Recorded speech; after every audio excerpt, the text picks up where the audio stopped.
Hi my dear student, मैं Sanjay Kumar Singh USA academy number 1 में आप लोग का अपना स्वागत करता हूं। मेरे प्यारे छात्रों, जैसा कि आप लोग जानते हैं कि मैं आप लोग के लिए एक नया सेशन स्टार्ट किया था, एक्टिव से पैसिव वॉइस। तो एक्टिव से passive voice, active and passive voice, जिसमें मैंने कल आप लोग को बताया था कि एक्टिव से पैसिव बनाने के लिए जनरल रूल क्या होते हैं। मेरे प्यारे छात्रों, उसी वीडियो को आगे बढ़ाने के क्रम में मैं आज आप लोगों को एक्टिव से पैसिव वॉइस बनाने के लिए टेंस परिवर्तन के नियम लेकर आया हूँ। मेरे प्रिय छात्रों, आप कहीं मत जाइए, आप लोग वीडियो पे बने रहिए। अगर आपको वीडियो अच्छा लगता है तो लाइक, शेयर और सब्सक्राइब करिए और अपने दोस्तों को अधिक से अधिक इसका लाभ दिलाने का प्रयास करिए। मेरे प्रिय छात्रों, आइए हम लोग समय को बर्बाद न करते हुए देखते हैं कि एक्टिव से पैसिव बनाने के लिए टेंस परिवर्तन के रूल क्या होते हैं। मेरे प्रिय छात्रों, जैसा कि आप जानते हैं कि प्रेजेंट इंडेफिनिट टेंस का जो भी सेंटेंस होता है उसे एक्टिव से पैसिव वॉइस बनाते समय हम लोग उसे प्रेजेंट टेंस के ही दूसरे फॉर्म प्रेजेंट कंटीन्यूअस टेंस में बदल देते हैं। कहने का सेंस ये है मेरे प्रिय छात्रों कि प्रेजेंट इंडेफिनिट टेंस ऐसा वाक्य जिसमें हेल्पिंग वर्ब यस या ईएस होती है, उसे पैसिव बनाते समय हम लोग इज या आर या एम प्लस वर्ब के थर्ड फॉर्म के साथ हम लोग इसका पैसिव बनाते हैं। मेरे प्रिय छात्रों, जैसा कि हमने कहा कि जब प्रेजेंट इंडेफिनिट टेंस के वाक्यों की पैसिव हम बनाते हैं तो उसे प्रेजेंट कंटीन्यूअस टेंस के वाक्यों में बदल देते हैं और उसे प्रेजेंट कंटीन्यूअस टेंस के हेल्पिंग वर्ब के साथ यूज करते हैं। दूसरा जो रूल है हमारा मेरे प्रिय छात्रों, वो है प्रेजेंट कंटीन्यूअस टेंस।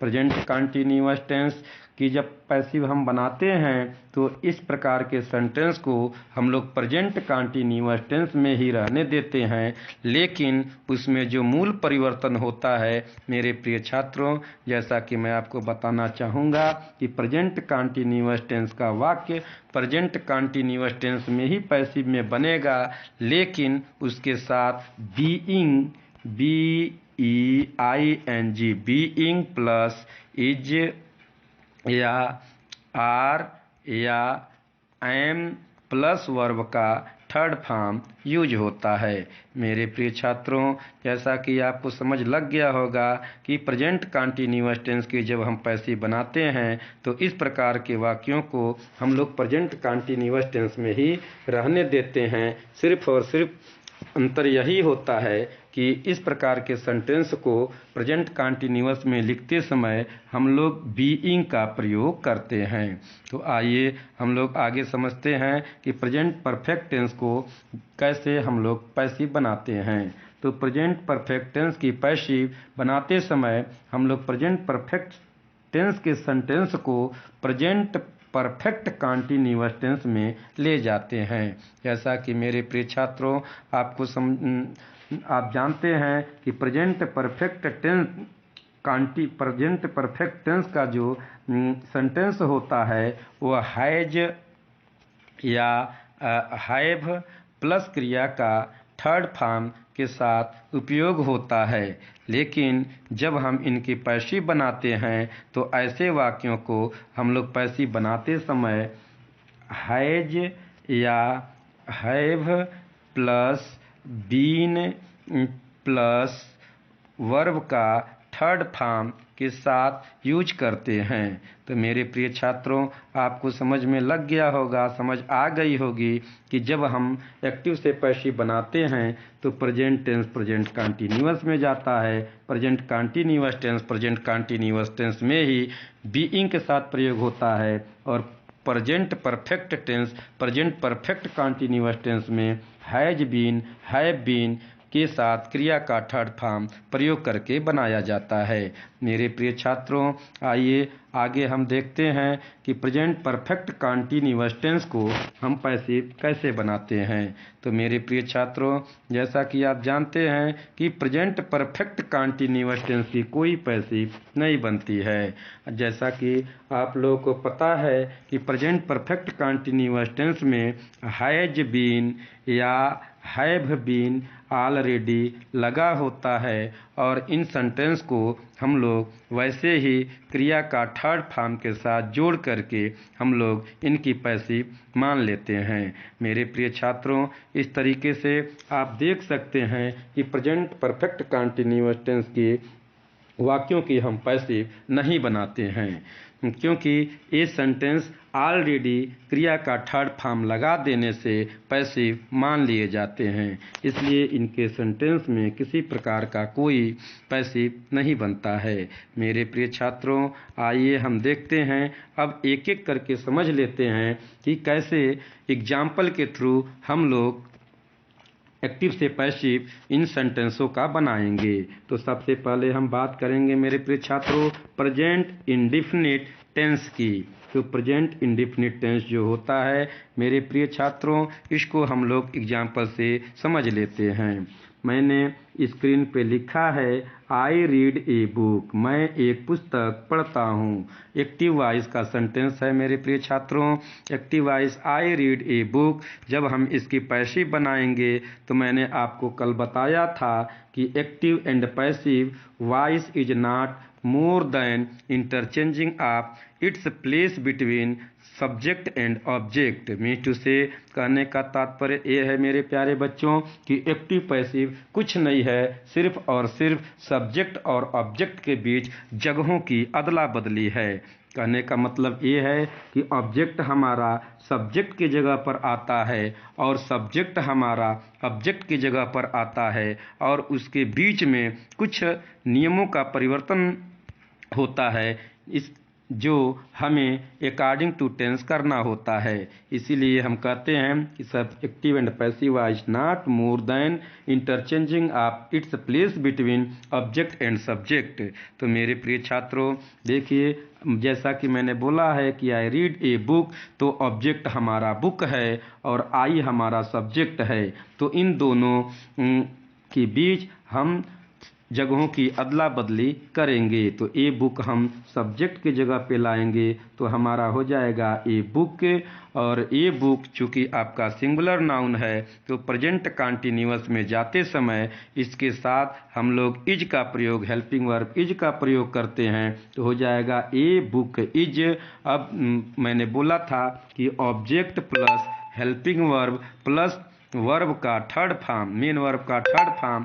तो मेरे प्रिय छात्रों आप देख सकते हैं कि मेन वर्ब जो हमारा है रीड, तो रीड का थर्ड फॉर्म होता है रीड। पढ़ते हैं, लिखते हैं रीड, लेकिन रीड रेड रीड तो होता है first form read, second form red और तीसरा थर्ड फॉर्म रीड। तो हो जाएगा ए बुक इज रेड, और बाई प्रीपोजिशन का प्रयोग करने के बाद सब्जेक्ट आई को हम लोग ऑब्जेक्टिव केस में मी लिखते हैं। इस प्रकार आप देख सकते हैं कि आई रीड ए बुक की पैसिव हो गई a book is read by me. तो मेरे प्रिय छात्रों आपको इस एग्जाम्पल से समझ लग गया होगा कि किस तरीके से हमने ऑब्जेक्ट को सब्जेक्ट और सब्जेक्ट को ऑब्जेक्ट के जगह पर ले गए ग्रामर के नियमों का अनुसरण करते हुए। मेरे प्रिय छात्रों आइए हम लोग इसको दूसरे एग्जाम्पल से समझ लेते हैं। दूसरा एग्जाम्पल है यू हेल्प माई ब्रदर। तो मेरे प्रिय छात्रों एक्टिव से पैसिव बनाते समय सबसे पहले आपको ऑब्जेक्ट ढूंढना है। तो ऑब्जेक्ट माई ब्रदर है और यू सब्जेक्ट आपका यू है। तो हम लोग जगहों की अदला बदली करते समय माई ब्रदर को हम लोग पहले ले आएंगे, यानी कि माई ब्रदर ऑब्जेक्ट को हम सब्जेक्ट बनाएंगे तो हो जाएगा माई ब्रदर, माई ब्रदर। अब माई ब्रदर चूँकि सिंगुलर नाउन का नाउन है इसलिए हम इसके साथ प्रेजेंट कंटीन्यूअस टेंस में इज लिखते हैं। और मेन वर्ब हेल्प है, इसकी थर्ड फॉर्म हेल्प्ड होता है, HELPED HELPED, हेल्प्ड। तो हमको लिखना होगा हेल्प्ड, और फिर हमें बाई प्रीपोजिशन का प्रयोग करते हुए सब्जेक्ट यू को यू ही रहने देना होता है। क्योंकि हमने बताया था कल कि टेंस में प्रोनाउन संबंधी रूल बताए थे कि जब किसी सेंटेंस में सब्जेक्ट नॉमिनेटिव केस का प्रोनाउन है तो उसे हम लोग पैसिव बनाते समय ऑब्जेक्टिव केस के प्रोनाउन में बदल देते हैं, ऑब्जेक्टिव केस में लिखते हैं। तो यू ऑब्जेक्टिव केस में यू ही लिखा जाता है। तो इस तरीके से मेरे प्रिय छात्रों इसकी पैसिव हो गई my brother is helped by you, my brother is helped by you. मेरे प्रिय छात्रों आपको समझ लग गई होगी। आइए हम लोग इस वीडियो को आगे बढ़ाते हैं। मेरे प्रिय छात्रों दूसरा हमारा है present continuous tense. Present continuous tense, present continuous की पैसिव बनाते समय हम लोग इसके सेंटेंस को जो कि इज आर एम के साथ आईएनजी के तौर पे प्रयोग होते हैं, के साथ प्रयोग होते हैं, उन्हें हम प्रेजेंट कंटीन्यूअस टेंस में is being, am being, are being के साथ क्रिया का थर्ड फॉर्म प्रयोग करके बना लेते हैं। तो मेरे प्रिय छात्रों जैसा कि मैंने स्क्रीन पर एक एग्जाम्पल दिया है, you are writing a letter, you are writing a letter. तो आप देख सकते हैं कि ए लेटर आपका ऑब्जेक्ट है। तो ए लेटर ऑब्जेक्ट है जो कि सब्जेक्ट के जगह पे लिखा जाएगा, तो हो जाएगा ए लेटर। चूँकि प्रेजेंट कंटीन्यूअस टेंस में ए लेटर सिंगुलर नंबर का वर्ड है, इसलिए इसके साथ हम लोग लिखेंगे इज। किसका प्रयोग करेंगे? इज। और इज के साथ चूँकि हम बताए थे कि प्रेजेंट कंटीन्यूअस का सेंटेंस प्रेजेंट कंटीन्यूअस टेंस में ही बीइंग के साथ बनता है, तो हो जाएगा इज बीइंग। और मेन वर्ब का थर्ड फॉर्म चूँकि राइटिंग है, तो राइटिंग का थर्ड फॉर्म होता है मेरे प्रिय छात्रों रिटेन, WRITTEN, रिटेन। तो हो जाएगा a letter is being written. उसके बाद हमें प्रीपोजिशन बाय का प्रयोग करना है और प्लस सब्जेक्ट यू, चूँकि वाक्य का कर्ता क्या है? एक्टिव वॉइस में यू है, इसलिए हम लोग बाय का प्रयोग करते हुए यू को यू ही रहने देते हैं। क्योंकि हमने कल बताया था कि सब्जेक्टिव केस में यू को हम लोग ऑब्जेक्टिव केस लिखते समय यू ही रहने देते हैं, इसमें किसी प्रकार का बदलाव नहीं होता है। तो इस तरीके से मेरे प्रिय छात्र आपको समझ लग गई होगी कि you are writing a letter की passive a letter is being written by you ही होगा, यू ही होगा। आगे आइए हम इसको विस्तार से एक अन्य एग्जाम्पल से सीख लेते हैं। मेरे प्रिय छात्रों मेरा दूसरा एग्जाम्पल स्क्रीन पे ये रहा, Ram is writing a letter.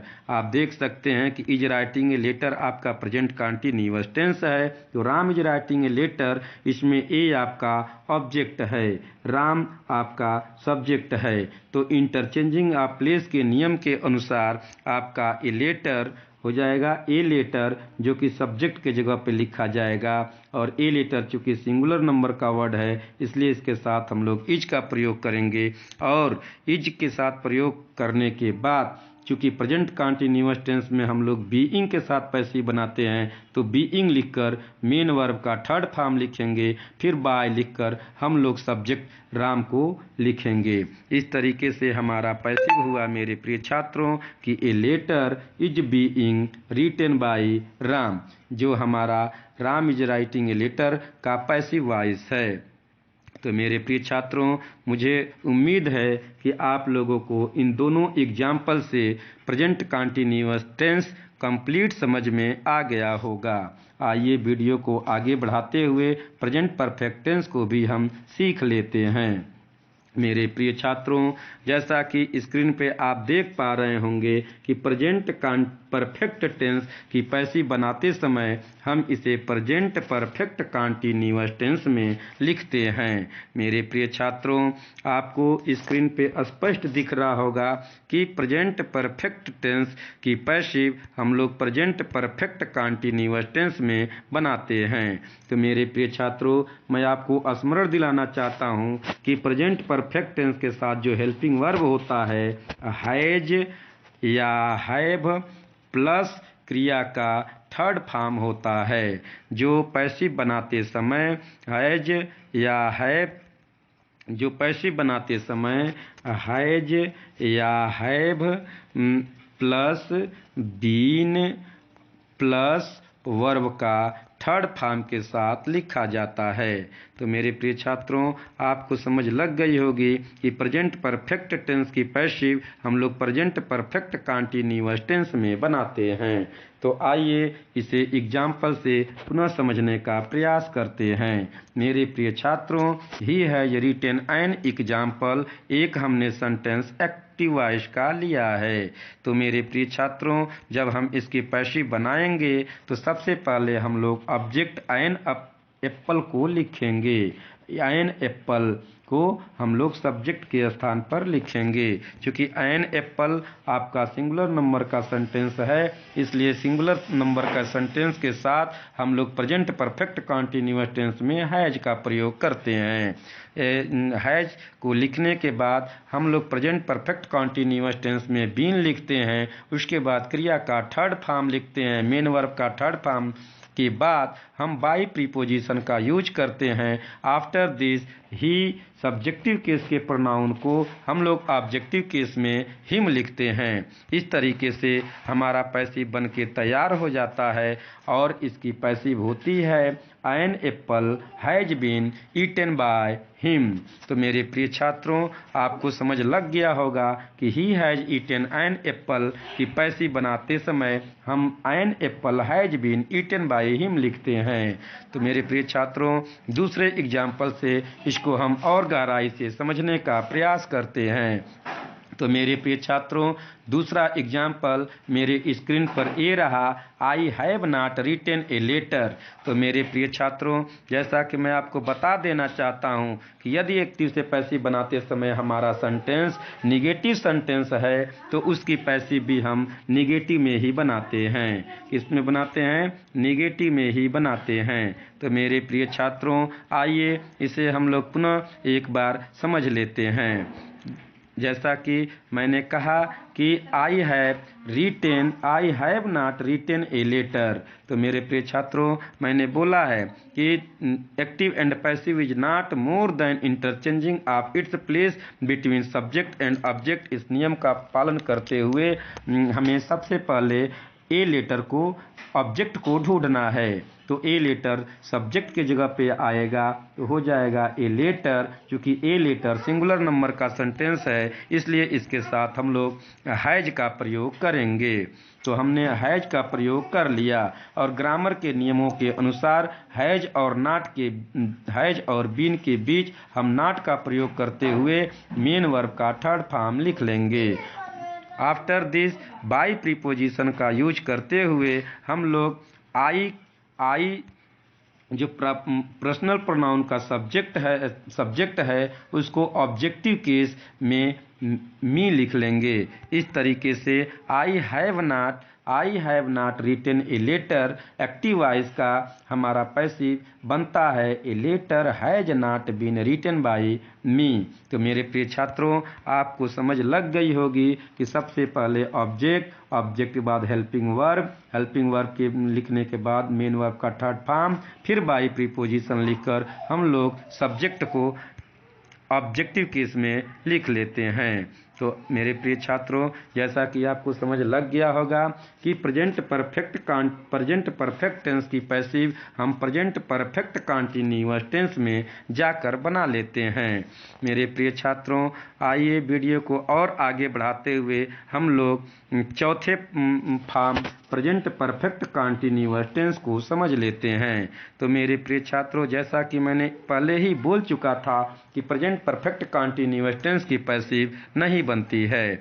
तो मेरे प्रिय छात्रों, अब आपको बात समझ आ गई होगी कि प्रेजेंट परफेक्ट कंटीन्यूअस टेंस की पैसिव हमें नहीं बनाना है। जाते जाते हम आप लोगों से एक तथ्य और बोलेंगे कि मेरे प्रिय छात्रों, हम एक्टिव से पैसिव केवल उन्हीं सेंटेंस का बनाते हैं जिनका ऑब्जेक्ट हो। जिनमें ऑब्जेक्ट हो। मतलब कहने का सेंस ये है कि हम केवल ट्रांजिटिव वर्ब की ही पैसिव बनाते हैं, इंट्रांजिटिव वर्ब की पैसिव नहीं बनाते हैं। एक ऐसा सेंटेंस जो ट्रांजिटिव वर्ब हो, ऐसा सेंटेंस जिसमें किसी क्रिया का कोई कर्म हो, उसी का हम लोग पैसिव बनाते हैं, बल्कि इंट्रांजिटिव सेंटेंस या इंट्रांजिटिव वर्ब की पैसिव हम लोग नहीं बनाते हैं। तो मेरे प्रिय छात्रों, आज के लिए बस इतना ही। अगर मेरा वीडियो अच्छा लगा हो तो आप लोग प्लीज़ इसे ज़रूर लाइक करिए, शेयर करिए, सब्सक्राइब करिए, मेरे चैनल को सब्सक्राइब करिए। और मैं डेली नित्य शाम 5 बजे से 6 बजे के बीच आप लोगों के लिए ऐसे ही ज्ञानवर्धक वीडियो लेकर आता रहूँगा। तो आप लोगों से निवेदन है कि अधिक से अधिक संख्या में मेरे वीडियो को आगे अपने व्हाट्सएप ग्रुप में, अपने इंस्टाग्राम ग्रुप में, अपने फेसबुक ग्रुप में इसको शेयर करने का कष्ट करें और अपने इस गुरु जी को आगे मनोबल बढ़ाते रहें और इनको अधिक से अधिक बच्चों के बीच इनकी अप्रोच को बनाने के लिए अथक प्रयास करते रहें। तो मेरे प्रिय छात्रों, आज के लिए बस इतना ही। जय हिंद, जय भारत।